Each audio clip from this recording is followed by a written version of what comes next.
Dieu vous bénisse à tous. On va commencer une nouvelle étude sur le livre de Ruth aujourd'hui et on va regarder ensemble le chapitre 1 de Ruth. Tout d'abord, pour commencer, on va prier et demander au Seigneur de nous conduire à travers sa parole que nous allons lire dans un premier temps aujourd'hui, puis qu'on va regarder en profondeur ensuite.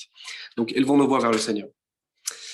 Dieu de gloire, je te rends grâce et je te remercie en cet instant. Merci pour ces moments précieux que tu nous donnes maintenant, Seigneur. Conduis toutes choses par ton Saint-Esprit, Seigneur. Guide-nous à travers ta parole en cet instant, Seigneur. Merci, mon roi, de nous réunir, Seigneur, tous ensemble pour étudier ta parole aujourd'hui encore.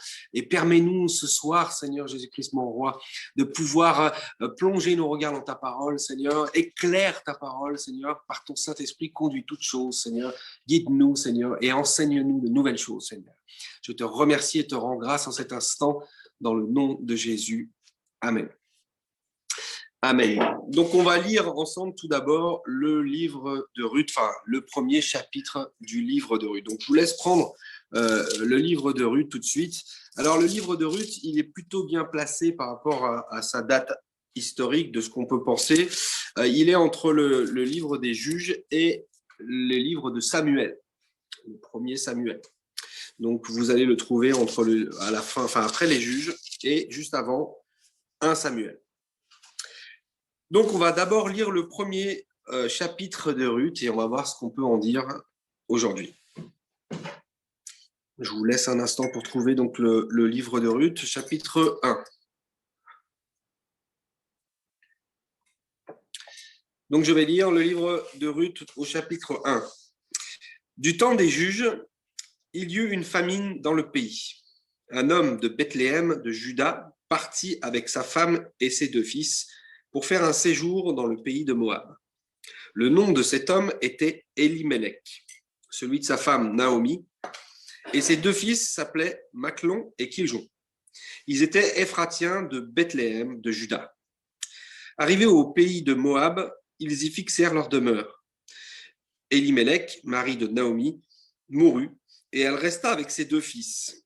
Ils prirent des femmes moabites, dont l'une se nommait Orpa et l'autre Ruth. Et ils habitèrent là environ 10 ans. Machlon et Kiljon moururent aussi tous les 2. Et Naomi resta privée de ses 2 fils et de son mari. Puis elle se leva, et elle et ses belles-filles, afin de quitter le pays de Moab, car elle apprit au pays de Moab que l'Éternel avait visité son peuple et lui avait donné du pain. Elle sortit du lieu qu'elle habitait, accompagnée de ses 2 belles-filles, et elle se mit en route pour retourner dans le pays de Juda. Naomi dit alors à ses 2 belles-filles, « Allez, retournez chacune à la maison de sa mère. Que l'Éternel use de bonté envers vous, comme vous l'avez fait envers ceux qui sont morts et envers moi. Que l'Éternel vous fasse trouver à chacune du repos dans la maison d'un mari. » Et elle les baisa. Elles élevèrent la voix et pleurèrent. Et elles lui dirent, « Non, nous irons avec toi vers ton peuple. » Naomi dit, « Retournez, mes filles. Pourquoi viendrez-vous avec moi? Ai-je encore dans mon sein des fils qui puissent devenir vos maris? Retournez, mes filles. Allez, je suis trop vieille pour me remarier. Et quand je dirai, j'ai de l'espérance, quand cette nuit même je serai avec un mari et que j'enfanterai des fils, attendriez-vous pour cela qu'ils eussent grandi? Refuseriez-vous pour cela de vous marier? Non, mes filles, car à cause de vous, je suis dans une grande affliction de ce que la main de l'Éternel s'est étendue contre moi. » Et elles élevèrent la voix et pleurèrent encore. Orpa baisa sa belle-mère, mais Ruth s'attacha à elle. Naomi dit à Ruth, « Voici ta belle-sœur est retournée vers son peuple et vers ses dieux. Retourne comme ta belle-sœur. » Ruth répondit, « Ne me presse pas de te laisser, de retourner loin de toi. Où tu iras, j'irai. Où tu demeureras, je demeurerai. Ton peuple sera mon peuple et ton Dieu sera mon Dieu. Où tu mourras, je mourrai et j'y serai enterré. Que l'Éternel me traite dans toute sa rigueur si autre chose que la mort vient à me séparer de toi. » Naomi, la voyant décidée à aller avec elle, cessa ses instances. Elles firent ensemble le voyage jusqu'à leur arrivée à Bethléem. Et lorsqu'elles entrèrent dans Bethléem, toute la ville fut émue à cause d'elles. Et les femmes disaient, « Est-ce là Naomi ?» Elle leur dit, « Ne m'appelez pas Naomi, appelez-moi Mara, car le Tout-Puissant m'a rempli d'amertume. J'étais dans l'abondance à mon départ, et l'Éternel me ramène les mains vides. Pourquoi m'appelleriez-vous Naomi, après que l'Éternel s'est prononcé contre moi et que le Tout-Puissant m'a affligé? Ainsi revinrent du pays de Moab Naomi et sa belle-fille Ruth, la Moabite. Elles arrivèrent à Bethléem au commencement de la moisson des orges. Amen, gloire au Seigneur. Donc, on va attaquer donc une étude sur ce livre merveilleux qui est le livre de Ruth, plus merveilleux qui soit, un livre qui est une œuvre d'art de 4 chapitres, très court, mais 4 chapitres pleins de bénédictions pour nous et plein de choses extraordinaires que nous allons voir durant ces études que nous allons faire de chaque chapitre. Donc, on vient de lire le premier chapitre qui nous plante un petit peu le décor. Et on va regarder l'histoire qui se passe, on va regarder les personnages, leur attitude, on va décrire un petit peu ce qu'ils font et comme ils sont, mais on va aussi faire une comparaison avec notre propre vie et notre propre vie chrétienne. Parce que je crois que c'est très important. Le Seigneur ne fait jamais rien en vain. À chaque fois qu'il nous donne une histoire, il y a une application à mettre en place pour nos propres vies. Alors, le tout début de ce chapitre nous dit du temps des juges. Donc, je vous ai dit, on est bien dans le temps des juges. On sait que bien Ruth va faire partie de la généalogie de David. On sait que Samuel va oindre David plus tard. Donc, on est bien placé ici entre le livre des juges et le livre de Samuel. On est dans le temps des juges. Il y a eu une famine dans le pays. Alors, voilà ce qui se passe dans cette histoire. Ça commence par un problème, ça commence par une difficulté. Il y a une famine. On ne sait pas trop pourquoi, on ne sait pas trop à quel moment cette famine a eu lieu, mais on peut imaginer, puisqu'au temps des juges, vous savez comment ça se passait, le peuple d'Israël se rebellait contre le Seigneur, oubliait le Seigneur, et le Seigneur les mettait dans des difficultés, dans des épreuves, afin qu'ils reviennent à lui. Donc peut-être que cette famine-là on peut penser qu'elle était un jugement peut-être de Dieu pour mettre à l'épreuve son peuple, puisqu'on va voir qu'après, le Seigneur va à nouveau donner du pain dans le pays d'Israël. En tout cas, ce qui se passe, c'est qu'ici, il y a une famine. Mais aussi, donc, comme je vous ai dit, on va voir un peu spirituellement ce à quoi ça peut nous parler. Ça peut nous parler à nous d'un état où il y a un problème spirituel, il y a une difficulté, vous savez, dans la vie chrétienne, il y a des hauts, il y a des bas. Parfois, tout va bien, on est bien avec notre Seigneur, mais parfois aussi, on est moins bien, on a des moments de moins bien.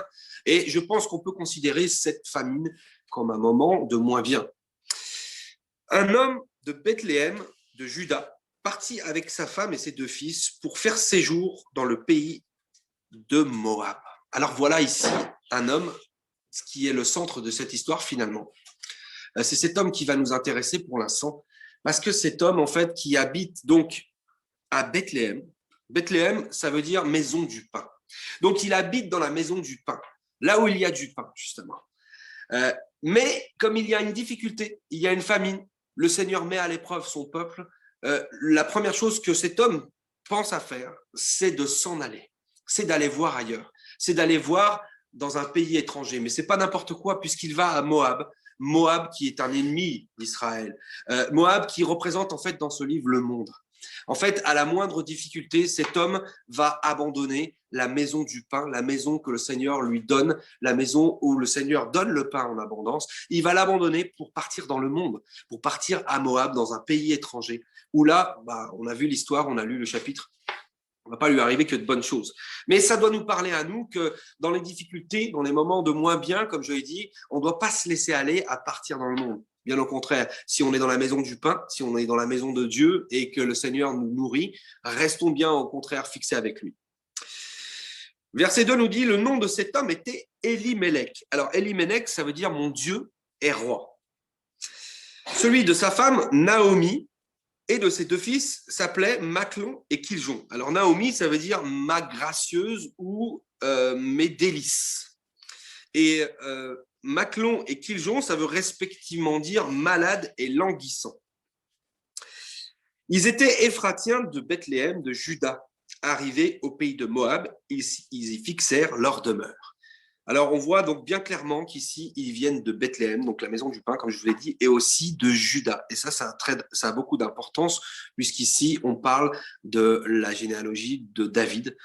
Donc, évidemment, David, c'est lui le descendant de la tribu de Juda, duquel va découler, bien évidemment, le Christ, vous savez. Alors, au verset 3, il nous est dit, Elimelech, mari de Naomi, mourut, et elle resta avec ses 2 fils.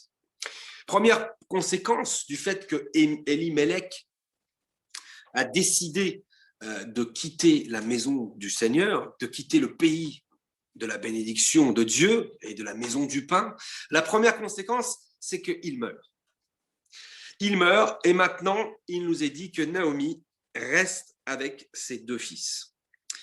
Mais ces 2 fils, vous voyez, une autre conséquence des décisions d'Elimelech, c'est que ces 2 fils ont pris pour femmes des Moabites. Et les Moabites, bien évidemment, je vous l'ai dit tout à l'heure, c'est un peuple qui est ennemi d'Israël, c'est un peuple qui est ennemi de Dieu, qui a de faux dieux, dont un des principaux faux dieux est Kémosh, qui porte bien son nom parce qu'il est moche. Non, pardon. C'est Kémosh, donc un dieu auquel ses adorateurs offraient leurs enfants en sacrifice par le feu. Donc c'est horrible. Donc c'est vraiment un peuple qui est contre le Seigneur, qui fait des abominations, qui est en abomination devant le Seigneur et qui est contre le peuple de Dieu. Et les conséquences du fait que Elimelech a décidé d'aller voir ailleurs et d'aller dans ce pays-là pour pouvoir traverser le moment de famine, une des conséquences, c'est qu'il est mort. Et la deuxième conséquence, c'est que ses enfants vont prendre des femmes étrangères, ils vont prendre des Moabites. La Bible nous dit ensuite, donc au verset 4, ils prirent des femmes moabites, dont l'une se nommait Orpa et l'autre Ruth, et ils habitèrent là environ 10 ans. Alors Orpa, ça veut dire opiniâtreté. L'opiniâtreté, c'est avoir de l'obstination, c'est avoir une persévérance tenace. Et Ruth, donc, ça veut dire amitié. Alors, ils vont rester, il nous est dit ici, pendant 10 ans, à Moab de cette manière-là avec donc ces 2 femmes.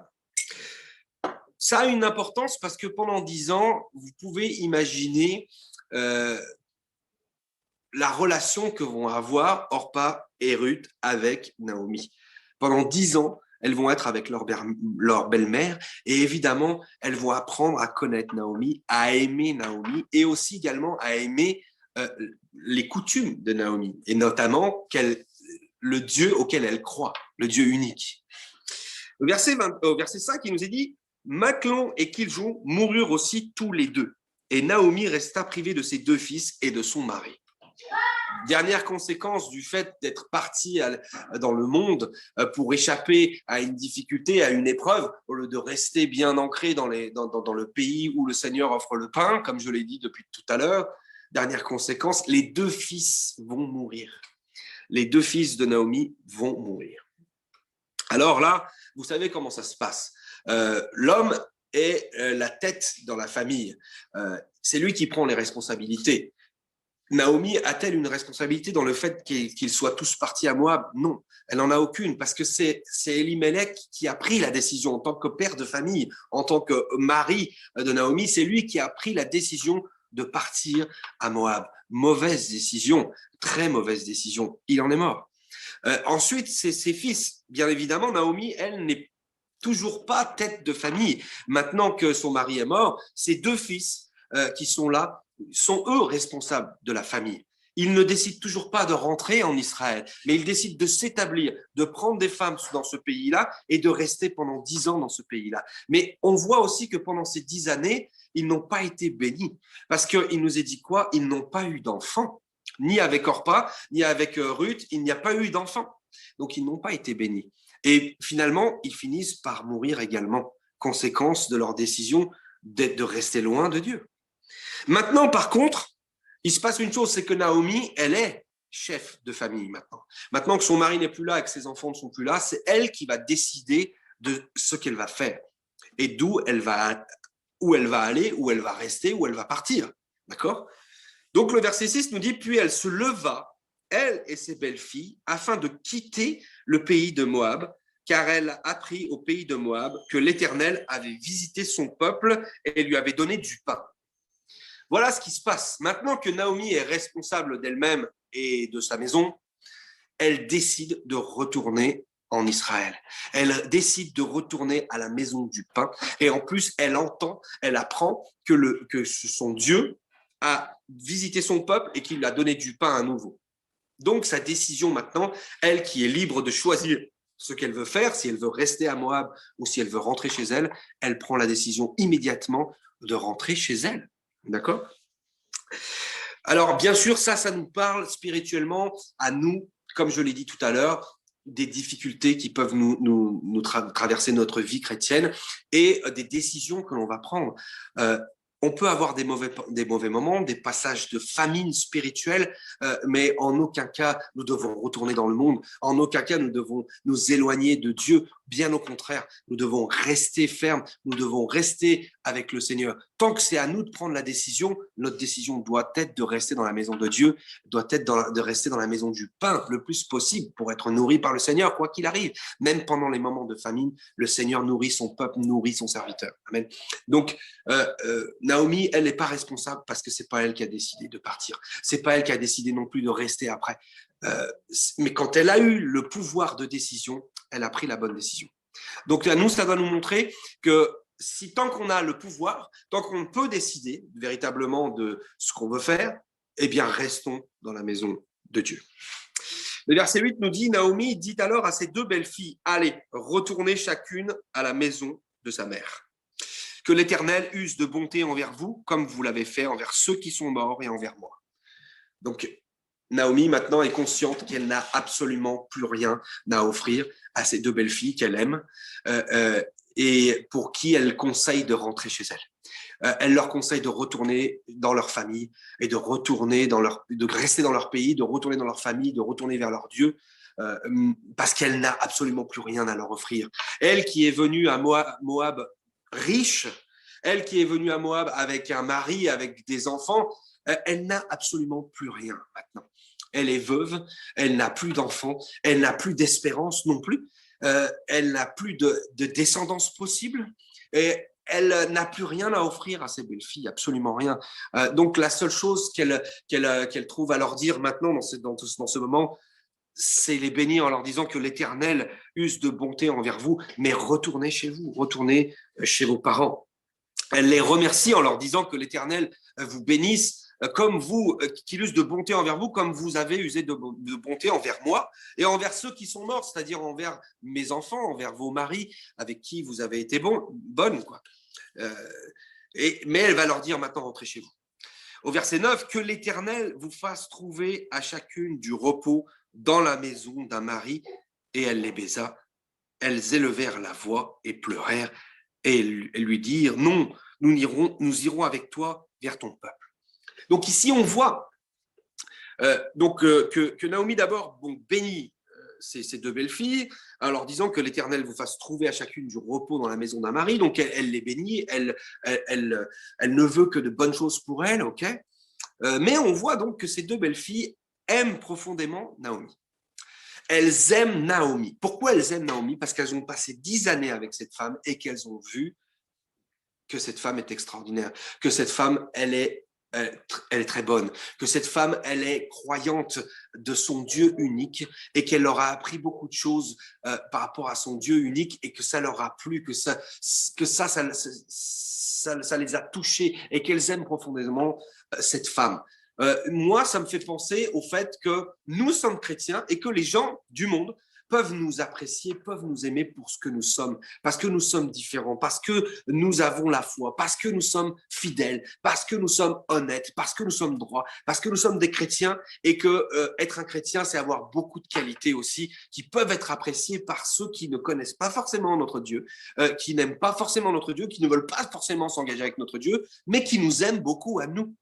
Je vous dis ça parce que ça va avoir beaucoup d'importance entre aimer les chrétiens et avoir la foi dans le Dieu des chrétiens. Et c'est la différence qu'il va y avoir entre les deux belles filles.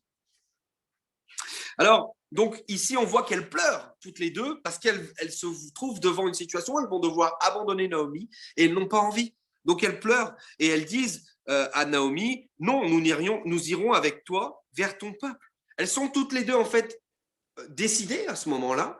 Elles sont toutes les deux motivées à ce moment-là pour accompagner Naomi malgré les circonstances et aussi bien Orpa que Ruth. Toutes les deux sont décidées.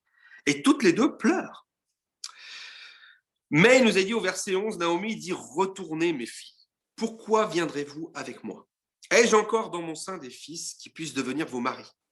Retournez mes filles, allez, je suis trop vieille pour me remarier. Et quand je dirai, j'ai de l'espérance, quand cette nuit même je serai avec un mari et que j'enfanterai des fils, attendriez-vous pour cela qu'ils eussent grandi? Refuseriez-vous pour cela de vous marier? Non, mes filles, car à cause de vous, je suis dans une grande affliction de ce que la main de l'Éternel s'est étendue contre moi. Et elles élevèrent la voix et pleurèrent encore. Alors, ici, Naomi, cette fois-ci, va les persuader, va leur donner ses arguments encore plus. Elle va insister une autre fois, une fois supplémentaire, pour leur dire, j'ai absolument rien à vous offrir. Je ne peux absolument rien pour vous. Je n'ai pas un mari qui pourrait me donner maintenant des enfants pour que je puisse vous donner ces enfants, pour que vous puissiez avoir une descendance à travers moi, ou me donner une descendance à travers mes enfants encore que je pourrais avoir. Je n'ai personne, je n'ai rien. Et même encore, si moi, je pouvais avoir de l'espérance, c'est-à-dire si je pouvais être enceinte, même si je pouvais être avec un mari maintenant pour avoir un enfant avec lui, est-ce que vous attendriez que les enfants aient grandi, qu'ils soient adultes pour que vous puissiez aller vers eux et avoir une descendance avec eux? Est-ce que vous attendriez tout ça? Est-ce que vous attendriez en laissant passer peut-être des maris que vous pourriez prendre maintenant pour faire votre vie? Elle insiste pour leur dire non, retournez, ne venez pas avec moi, je n'ai rien à vous donner. Effectivement, Naomi n'a rien à offrir, mais Naomi a une chose à offrir, c'est sa foi. Naomi a une chose à offrir, c'est qu'elle va dans la maison de Dieu. Naomi a une chose à offrir, c'est qu'elle loue le Seigneur et celui qui la suit va le faire aussi avec elle. C'est ça qu'elle a à offrir. Mais c'est vrai que par rapport à donner des enfants et donner des maris à ces deux femmes, elle ne peut absolument rien. Et elle leur dit encore. Alors, au verset 14, il nous est dit, et elles élevèrent la voix et pleurèrent encore. Encore une fois, elles ont pleuré, ces filles-là. Cette fois-ci, elle a insisté encore, Naomi, elles ont pleuré à nouveau parce qu'elles ne veulent pas la quitter. Mais la fin du verset 14 nous dit, Orpa baisa sa belle-mère, mais Ruth s'attacha à elle. Donc, la situation est telle, elles pleurent, elles sont tristes, mais Orpa décide de suivre le conseil de Naomi et de partir.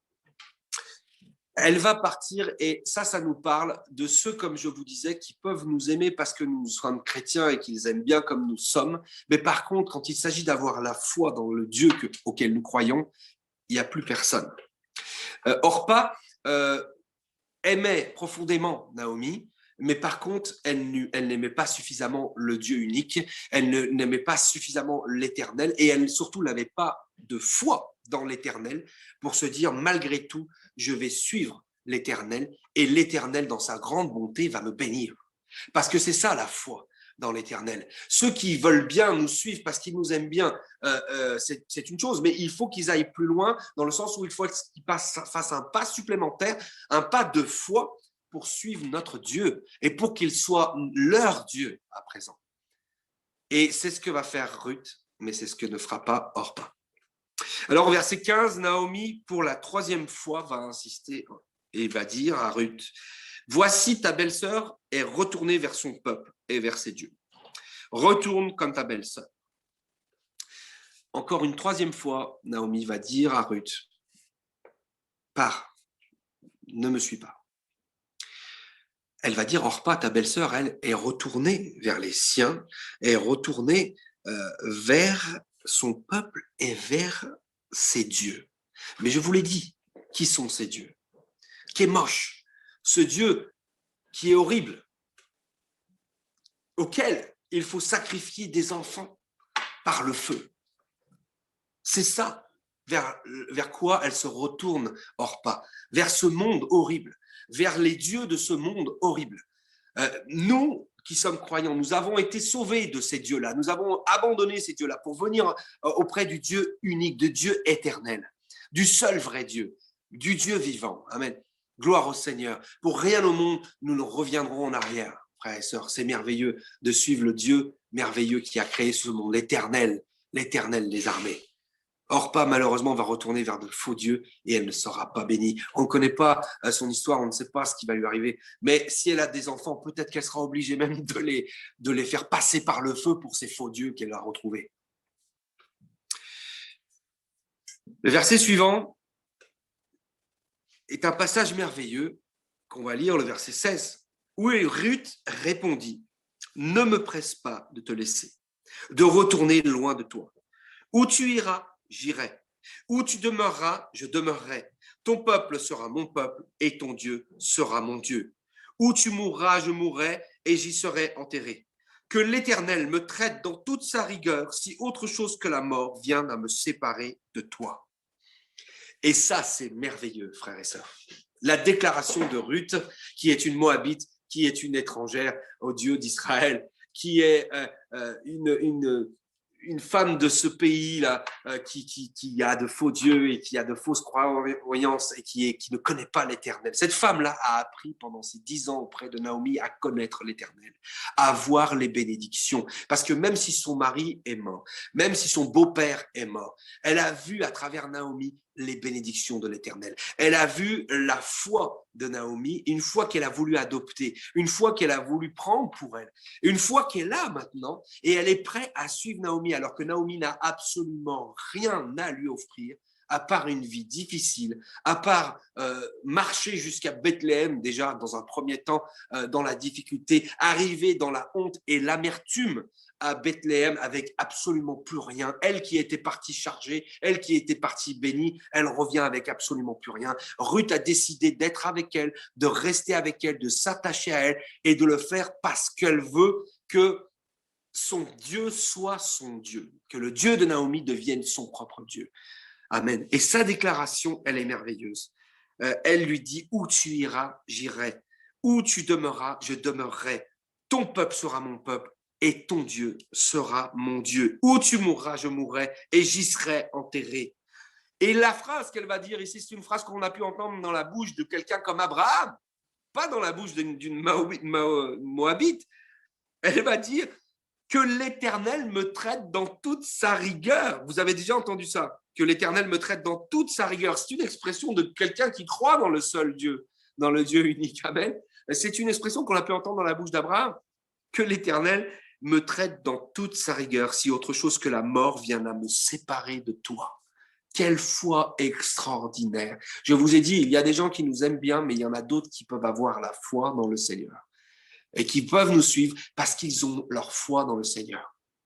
Ceux qui viendront avec nous à l'église, qui viendront faire des cultes avec nous, tout ça, mais qui n'auront pas la foi dans le Seigneur, ne resteront pas longtemps. Un jour ou l'autre, ils partiront. Mais ceux qui ont vraiment la foi dans l'Éternel, même si nous partons, eux, ils resteront. Et c'est exactement ce que Ruth est. Elle veut suivre Naomi parce qu'elle aime Naomi, parce qu'elle sait qui est Naomi. Naomi est quelqu'un qui aime le Seigneur. Naomi est quelqu'un qui, maintenant elle a la décision de ce qu'elle veut faire pour elle-même, elle retourne dans la maison de Dieu. Elle retourne dans la maison du pain. Elle retourne près de son Seigneur qui va la bénir parce qu'elle sait où est la bénédiction. Et Ruth a appris à savoir où est la bénédiction. Et elle veut suivre la bénédiction. Elle veut aller vers le Seigneur. Elle ne veut pas rester avec ces faux dieux auxquels il faut offrir ses enfants en sacrifice par le feu. Elle veut aller avec le vrai Dieu qu'elle a appris à connaître avec Naomi. Et elle veut être bénie. Et elle a dit, il n'y a que la mort qui pourra me séparer de ça, me séparer de toi et me séparer de cette bénédiction qui t'accompagne. Amen. Gloire au Seigneur. Cette déclaration du verset 16 et 17 est tout simplement merveilleuse. Que chacun d'entre nous puissions prendre cette décision. Voyons une chose avec Ruth. Ruth est donc une païenne. Elle n'est pas une femme qui fait partie du peuple béni de Dieu.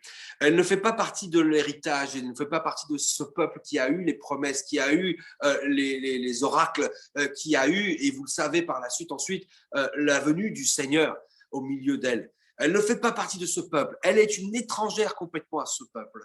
Comme nous, frères et sœurs, nous n'étions pas juifs. Peut-être certains parmi vous le sont ou l'ont été et maintenant sont chrétiens. Bon, gloire au Seigneur pour ça. Mais moi, je ne suis pas juif. Je n'ai jamais été juif. Je ne faisais pas partie de ce peuple-là, le peuple de Dieu, ok? Mais maintenant, je suis enfant de Dieu. Et nous sommes enfants de Dieu parce que nous avons cru dans le Seigneur. Amen. Nous avons eu cette bénédiction. Alléluia. Nous avons abandonné nos vies, nous avons abandonné nos faux dieux et nous sommes venus au seul vrai Dieu unique qui nous a sauvés. Amen. Gloire au Seigneur. Ruth représente ça. Elle représente une étrangère, une païenne qui n'avait pas de bénédiction. Mais quand elle a eu la possibilité de rencontrer le Seigneur et de s'accrocher à lui, elle l'a fait. Amen. Gloire au Seigneur. Elle l'a fait. Elle a suivi le seul vrai Dieu et elle a voulu les bénédictions. Et plus que ça, au-delà de ça, comprenez bien, cette femme va être citée dans le livre de Matthieu, dans la généalogie de Jésus-Christ. Quelle bénédiction extraordinaire. Ce livre de Ruth nous montre aussi également à nous que Dieu ne fait exception de personne. Que Dieu sauve aussi bien les païens que les Juifs. Amen. Gloire au Seigneur. Que Dieu sauve aussi également et de la même manière aussi bien les hommes que les femmes. Amen. Gloire au Seigneur. Ce livre est merveilleux et nous en sommes qu'au tout début, frères et sœurs. Gloire à Dieu. Alors au verset 18, Naomi nous est dit, la voyant décidée à aller avec elle. C'est ça, ses instances. 3 fois, elle avait insisté pour dire à ses belles-filles de partir. L'une d'entre elles, au bout de la 2e fois, a décidé de faire son chemin de son côté. Mais l'autre, même après 3 fois à insister, elle l'a dit clairement. Maintenant, ça suffit, Naomi. N'insiste plus parce que moi, je mourrai à tes côtés. Je mourrai dans le pays où tu demeureras. Je mourrai avec le Dieu que tu adoreras. Amen. Gloire au Seigneur pour cela. Merci à Dieu pour ce merveilleux chapitre que nous voyons ici, une merveilleuse histoire de Ruth, qui est un exemple pour nous, mais qui nous montre, voilà, le chemin que nous avons pu faire aussi dans notre vie, c'est-à-dire de décider d'abandonner notre ancienne vie et de venir au Dieu éternel, de venir à ce Seigneur merveilleux et de prendre une décision ferme. Parce que nous, les chrétiens, nous prenons des décisions fermes pour le Seigneur et nous devons prendre une décision ferme pour le Seigneur. Si quelqu'un n'a pas encore pris une décision pour Jésus-Christ, il est temps aujourd'hui de prendre une décision, mais c'est une décision qui doit être une décision de foi, en sachant que tu vas dans la maison de l'Éternel, que tu vas dans la maison du pain, que tu vas donc être béni. Si tu prends une décision ferme pour suivre le Seigneur Jésus-Christ. Ruth a pris cette décision et nous allons voir tout au long de cette histoire qu'elle a pris la meilleure décision, que c'est une décision qui va la rendre, qui va la bénir, qui va la rendre fructueuse et qui va bénir aussi Naomi. Elle va être elle-même une bénédiction pour les autres. Amen. Gloire au Seigneur. Le verset suivant, le verset 19 nous dit « Elles firent ensemble le voyage jusqu'à leur arrivée à Bethléem. Et lorsqu'elles entrèrent dans Bethléem, toute la ville fut émue à cause d'elles. Et les femmes disaient, est-ce là Naomi? Elle leur dit, ne m'appelez pas Naomi, appelez-moi Mara, car le Tout-Puissant m'a rempli d'amertume. On voit ici que Naomi était connue dans Bethléem. Et lorsqu'elle est revenue, les femmes de Bethléem l'ont reconnue, malgré que ça faisait 18 années qu'elle n'était plus là, malgré que ça faisait très longtemps qu'elle n'était pas revenue. Elles ont quand même dit, est-ce là Naomi? Ça veut dire que peut-être le temps qui était passé sur elle, la difficulté qui était passée sur elle, vous savez, quand on vit des difficultés dans notre vie, ça se voit sur notre visage. Perdre son mari, perdre ses enfants ont été des épreuves terribles pour elle. Bien évidemment, son visage a changé. Maintenant, quand ses vieilles amies la voient, elles disent, est-ce que c'est Naomi? Elle se demande, et cette question anodine de ce verset-là qui nous dit, est-ce Naomi? Moi, me fait dire que c'est parce que les épreuves ont passé sur son visage et que on a même peine à la reconnaître. On n'est même pas certain que c'est elle, parce que les épreuves ont passé sur elle. Les épreuves ont eu le temps a eu une emprise sur elle, sur sa vie, sur son visage. Amen. Mais c'est bien elle. Et quand elle arrive, son nom merveilleux qui veut dire ma gracieuse ou mes délices, Naomi, elle dit ne m'appelez plus comme ça. Ne m'appelez plus comme ça parce que moi, il m'est arrivé que des problèmes. Maintenant, je suis dans l'amertume. Appelez-moi Mara. Mara, ça veut dire amertume, évidemment. Mara, ça veut dire amer, typiquement. Donc, elle dit ne m'appelez plus grâce, la grâce de Dieu ou délice, mais appelez-moi amer, amer, parce que je suis amer, parce que le Tout-Puissant m'a rempli d'amertume. Ce livre aussi est un livre qui nous montre quelque chose qui est extraordinaire chez notre Dieu, c'est la grâce de notre Seigneur. Nous sommes aujourd'hui même dans les temps de la grâce. Nous sommes aujourd'hui sous la grâce du Seigneur, sous le bénéfice de la grâce de Dieu. Nous sommes pécheurs et nous ne méritons pas d'être sauvés, nous ne méritons pas d'aller dans le ciel, nous ne méritons pas d'avoir nos péchés pardonnés, mais le Seigneur nous donne sa grâce, il nous fait grâce. Par son sacrifice à la croix, il nous donne la paix, il nous donne une nouvelle vie, il pardonne nos péchés, il nous donne un cadeau que nous ne méritons pas, il nous donne sa grâce. Et ce livre de Ruth nous parle de la grâce de Dieu. Malgré tout, Naomi, ce n'est pas de sa faute tout ce qui lui est arrivé. Ce sont des conséquences dont elle n'a pas été, elle, l'instigatrice. Ce n'est pas elle qui a choisi de faire le mauvais choix qui a conduit à tous ces problèmes qu'elle a pu avoir. Mais maintenant qu'elle est responsable, maintenant qu'elle décide, elle prend le bon choix de retourner vers Dieu et elle va connaître la grâce de Dieu parce qu'elle va être bénie. On sait que Ruth va être bénie dans cette histoire, mais Naomi aussi va être extrêmement bénie, voyons. Parce que ça, c'est la grâce du Seigneur. Ah oui, pour l'instant, la pauvre Naomi est dans l'amertume. La pauvre Naomi est dans la difficulté. Elle pense vraiment que pour l'instant, on ne peut plus l'appeler grâce. On ne peut plus l'appeler délice, mais qu'on doit l'appeler amertume, amère, parce que sa vie a un goût amer aujourd'hui. Verset 21, elle explique, elle dit « J'étais dans l'abondance à mon départ, et l'Éternel me ramène les mains vides. Pourquoi m'appeliez-vous Naomi, après que l'Éternel s'est prononcé contre moi et que le Tout-Puissant m'a affligé ?» Voici la situation dans laquelle cette femme revient devant Dieu. Parfois, lorsque l'on a des difficultés, lorsqu'on a des épreuves, qu'on passe par des famines spirituelles, il faut revenir au Seigneur. Il faut rester proche de lui. Et même si on vient vers lui de cette manière-là, on vient vers lui avec l'amertume, on vient vers lui dans la tristesse, on vient vers lui affligé, mais il faut le faire. Parce que vous savez les résultats. Le résultat, c'est que Dieu va la bénir abondamment. Dieu va lui donner l'espérance là où il n'y avait plus d'espérance. Dieu va lui donner une descendance extraordinaire. Elle va faire partie de la descendance, de la généalogie du Seigneur lui-même. Amen. Donc, elle va être bénie au-delà de ce qu'elle pouvait espérer. Mais il a fallu qu'elle revienne au Seigneur avec affliction, qu'elle revienne au Seigneur en étant affligée, qu'elle revienne avec tristesse au Seigneur, mais qu'elle vienne se jeter aux pieds du Seigneur de cette manière-là.